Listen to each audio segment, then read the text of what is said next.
Red Riding Hood. You probably know the story. It's just like they always say. You can't judge a book by its cover.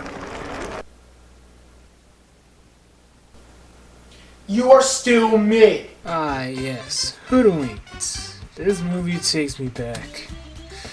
As a kid, I used to like watching this and its sequel, Good vs. Evil, on road trips. Yeah, if I was going on vacation at that time, I would always bring these two films, plus Cars 2, Code Panda 2, and Megamind. And out of all those films, Megamind was always my favorite. It had David Crossman out in the checkbooks. It's an automatic win. But today we're talking about Hoodwinked. And this is certainly an interesting movie. It not only looks like a weird PS2 game, but it also was distributed by a piece of shit. Harvey Weinstein, ladies, gentlemen, and non-binary people, not only he did terrible things to women, he also likes to produce and distribute animated films that are questionable. What the hell is a doodle? Hopefully this movie's not like all the other animated films this pervert has touched. Now with all that being said, let's go.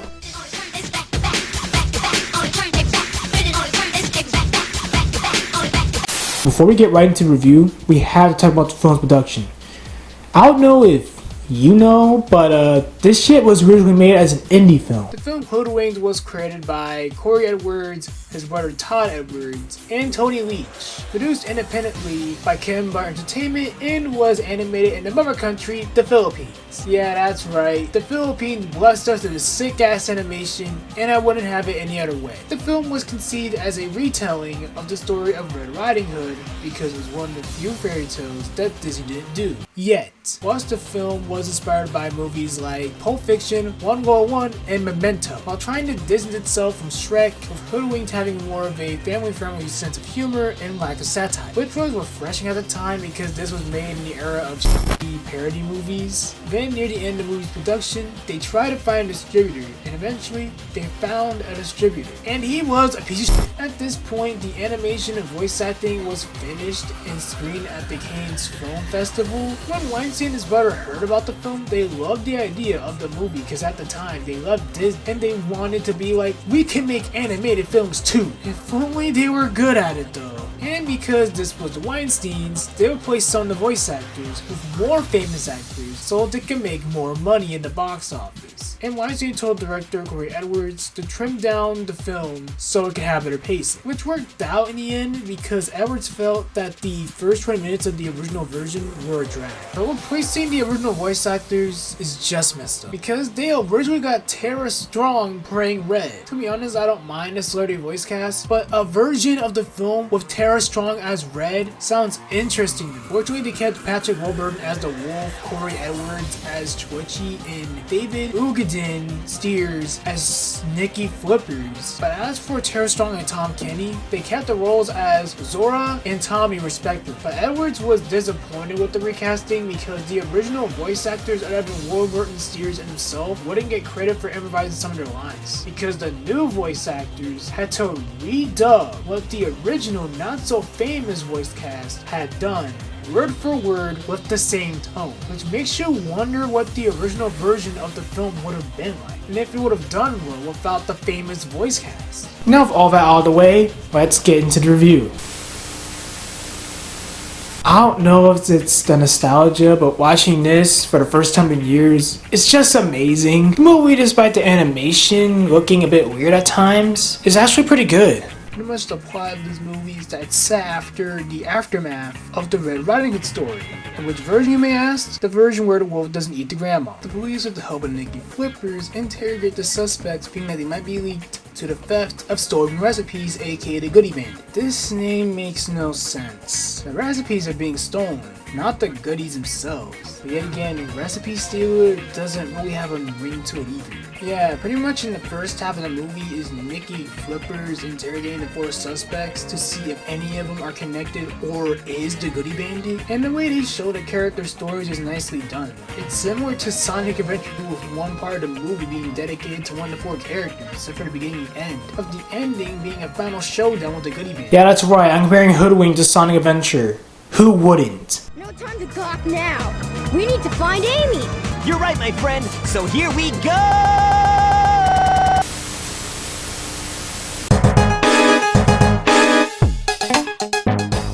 First they talk to Red, and she pretty much tells them that she was making deliveries for her grandma's goodie shop, and that she wants to go out and explore the world, blah blah blah blah blah, standard teenager stuff. And then Red gets a threatening letter from the Goody Bandit, and this causes her to go and take her grandma's recipes, going to her grandma's wishes, and she goes on the cable car with her friend, the Andy Dick Bunny. I know he has a name, but look at this guy, he is creepy.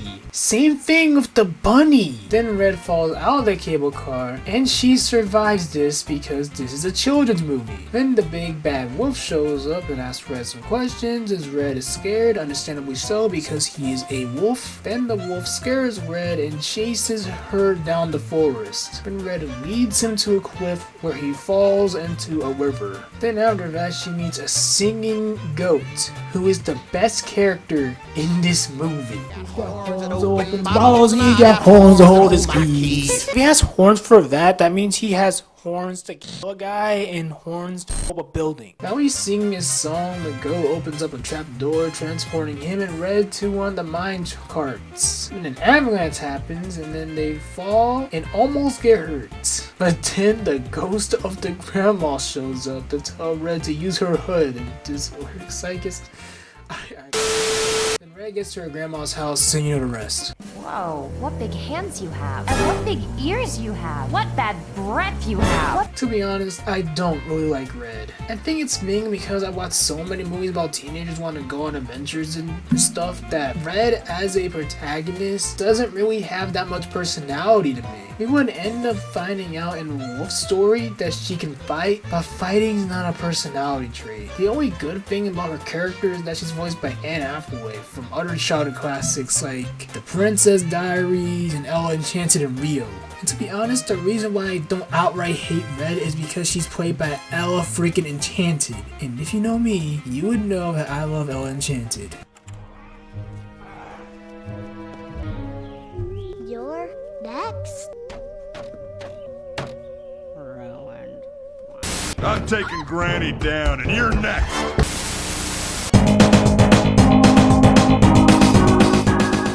Then they bring in the big bad wolf, who they find out is not actually a bad guy. He's just an investigative journalist who's trying to figure out who the Goody Bandit is, with him thinking that Red might be linked to the Goody Bandit. So him and his partner Twitchy talk to an informant, and he tells them that Red works for Granny Puckett, who is her grandma, obviously. So Wolf and Twitchy follow Red. Then they hear Red say something out of context, and it convinces them that Red is working with the bandit. And of course, Red falls out of the cable car. Twitchy takes pictures of Red falling out of said car. Wolf asks her questions, and Twitchy accidentally pulls his tail, causing him to scream, scaring Red. Wow, this bitch racist! Then Wolf catches a cab, and then Red beats the shit out of him. And then like in Red's story, he falls down a cliff and almost gets offed. And at this point, Wolf and Twitchy are bummed that Red got away. And then the Andy Dick Rabbit shows up and gives them directions to Red's grandmother's house. Because why not? And they get lost in an underground cave because they literally got directions from a boner. Then they find a way out and hop into a minecart and continue their route to Granny Puckett's house. Then Twitchy for some reason lights up a piece of dynamite, and this happens.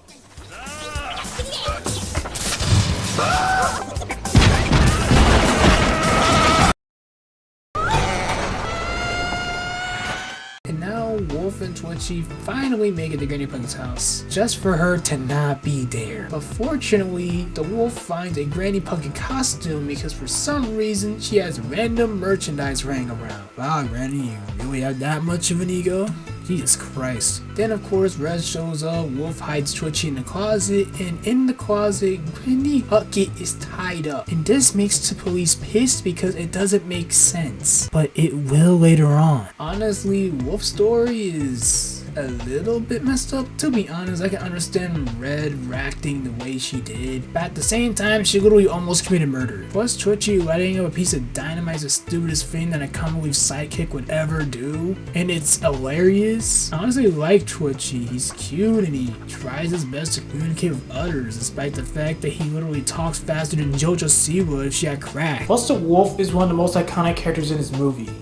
other than the singing goes. But that's mainly because he's voiced by Patrick Warburton, best known as Kronk from Emperor's New Groove, and Joe Swanson from Family Guy. You ask a lot of questions, mister. Well, I'm a curious guy.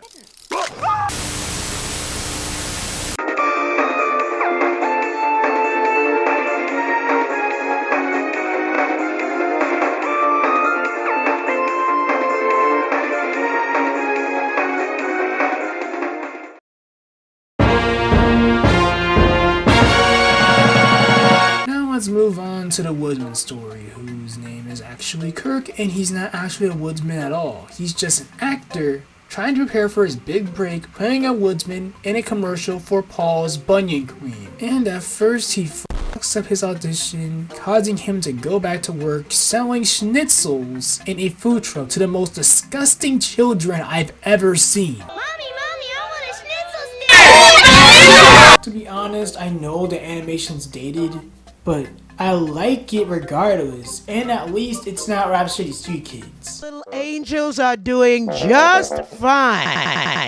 Hello, sir. But the Schnitzel song sequence is just creepy to me. This prick just sticks him up his nose. That's just disgusting. But as an adult, this scene is much creepier. Kirk is a grown-ass man dancing around with Gabby Bell and a bunch of little creepy ding-dongs. Then this song ends, Kirk gets robbed by the Goodie Bandit. Wait, are schnitzels actually goodies?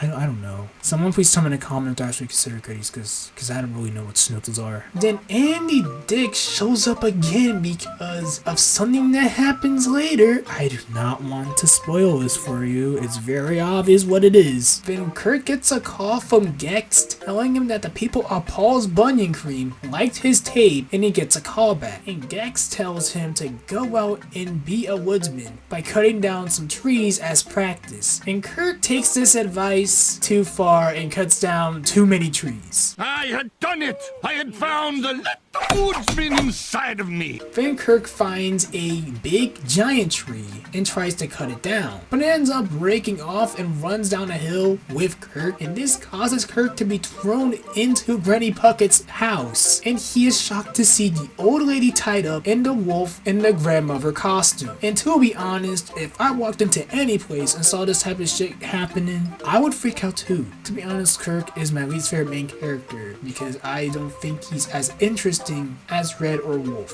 Kirk is just a dumbass actor that shows schnitzels. And that's all I have to say about Kirk.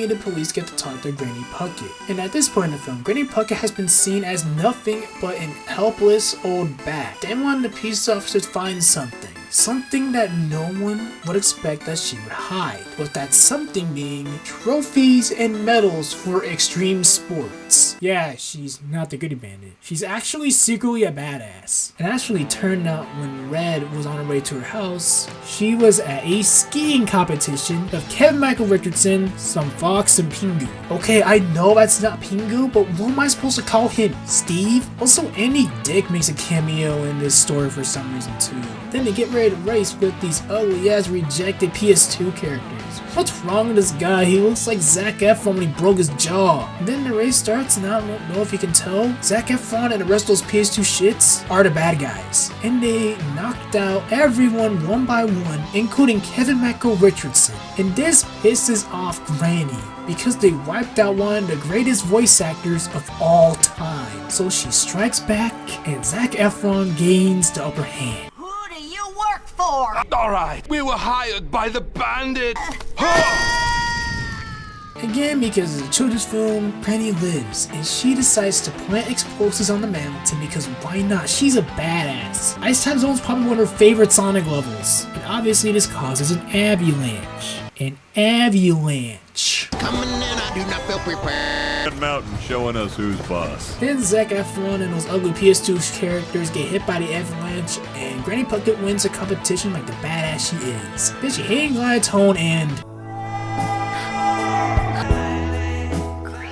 this happens. Then she gets home and then she gets caught in the fan and gets stuck in the closet. I'm sorry, I can't get over how that happened. Then of course the wolf and Twitchy shows up. Wolf puts Twitchy in the closet with Granny. Granny breaks out of the closet while brutally hurting Twitchy, and Kirk falls out the window. The end. Granny is literally my favorite main character in this movie, and she has the best story out of the four. She's literally obeyed by Grandma from the Lorax, but if she was more hardcore. After hearing the story, Red is pissed that she not only lied to her, but also the fact that Granny never lets Red go outside the forest, and then this Shad song plays and...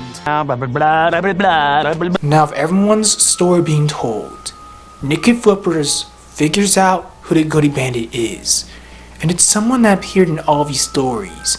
Someone that was a little turd, or a little boner, an ugly little boner, nonetheless.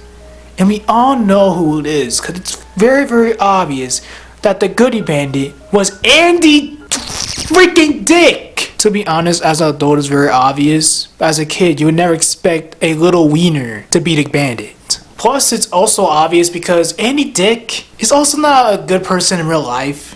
So, yeah, for the children that are watching this, sorry, not sorry. Also, for some reason, if you're a child and you're watching this, why? It's kind of weird. I just hope no one's turning on my videos to like their 5-year-old to keep them quiet because, I can't picture that. I can't picture that happening though. That's just weird. Members and the police go to the mountain car station because that's where the Ugly Bunny works, if you guys probably didn't remember. Van Granny, Wolf, Kirk, and Twitchy see those shits from Granny's story driving the Schnitzel truck up the mountain. So Wolf gives Twitchy some coffee to warn the police that they're going the wrong way. And for context, in Wolf's story, Twitchy says that he doesn't drink coffee. And now we know why.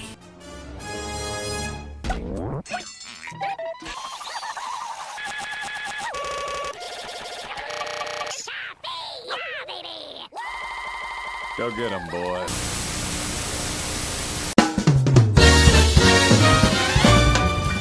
While that's happening, Red finds out that Andy Dick is the Goody Bandit. Then Andy Dick knocks her out and sings a choreographed musical number because he's a dick. And the song is literally about Andy Dick's evil plan, and this bitch is literally not only going to make kids into hungry, angry monsters, he's also going to destroy the forest and quote-unquote blow the competition away. Yeah, this man has lost it. Then Granny, Wolf, and Kirk get to the mountain and beat the shit out of Zac Efron. Then Kirk goes to the bunny's lair as Zac Efron, along with Wolf as a contractor, while Granny tries to sneak into the mountain car with Red in it, aka the one that's full of dynamite. Then Andy Dick realizes that Granny Pocket is there, so they fight, and the cable car Red in it is unleashed. Then Granny goes after Red, and Andy Dick and his minions go after Granny because again, Andy Dick is a boner. Red does eventually escape, and she joins Granny grinding on the mountain rail like it's Sonic Adventure 2. Then they go and as for Andy Dick and his minions, they grind into the police van. I don't know how this is possible, but it happened. No. Not prison. Then the movie ends with Kirk getting his big break with Paul's Bunny Cream and joining his favorite band, the Happy Yodelers. Yeah, I forgot to tell you guys that because I thought it wasn't that important to mention that Kirk wanted to join his favorite band. I felt that detail was a bit too TMI. And as for Red, Wolf, Granny, and Twitchy, they end up getting recruited to be a part of the Happy Ever After Agency, aka this movie's version of the CIA. And I know you're probably maybe thinking, Alberto, did he go on more Avengers after this? Yeah, they do.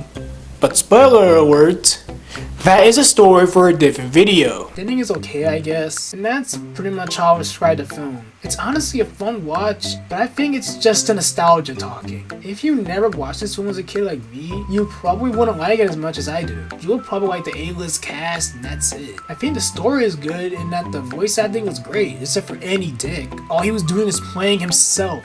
He was playing himself.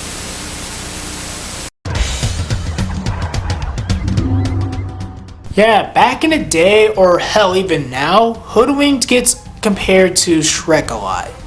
And by a lot, I mean a lot. Yeah, I do have nostalgia for Hoodwinked, but Eddie Murphy wasn't Shrek, so it's automatically the better film. So do I think that this is a Shrek clone? No, I don't. I just think these movies are just two different beasts. Yeah, they're both about fairy tales and they're about made up shit that happens in fairy tales. But in Shrek, he falls with the princess that he saved. In Hoodwinked, it's the aftermath of Little Red Riding Hood and a bit of the director's weird little Red Riding Hood creepypasta in there. I feel like I shouldn't repeat myself here, but again, this movie was technically inspired by Shrek, and calling it a Shrek clone just makes me feel stupid, in that the only people who call it a Shrek clone was the people who saw the trailers and posters for it, and not the whole movie. So now every time someone calls this a Shrek clone, I would want to tell them to actually call the movie and shut the fuck up.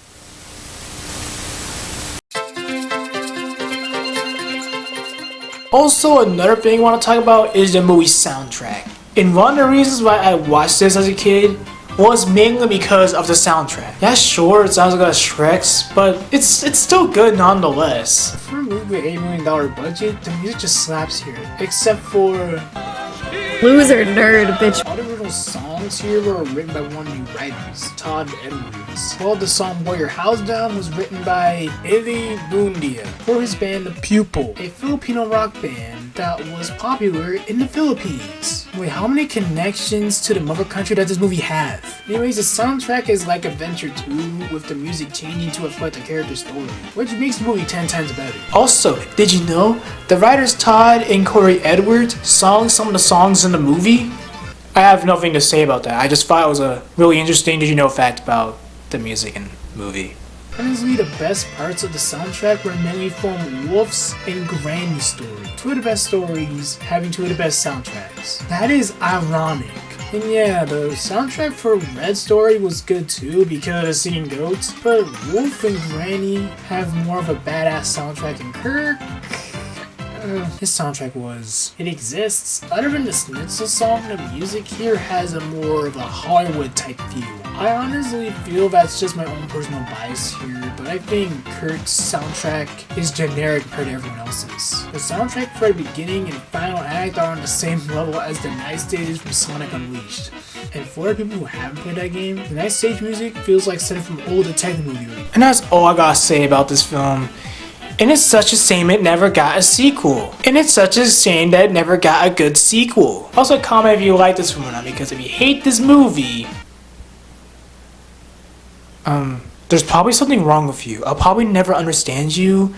I'll probably accept it a little bit, but I'll definitely think that there's something wrong with you. This has been Alberto, and spoiler alert, the next video is about a YouTuber. And a hint, it's a YouTuber that I hate. Goodbye.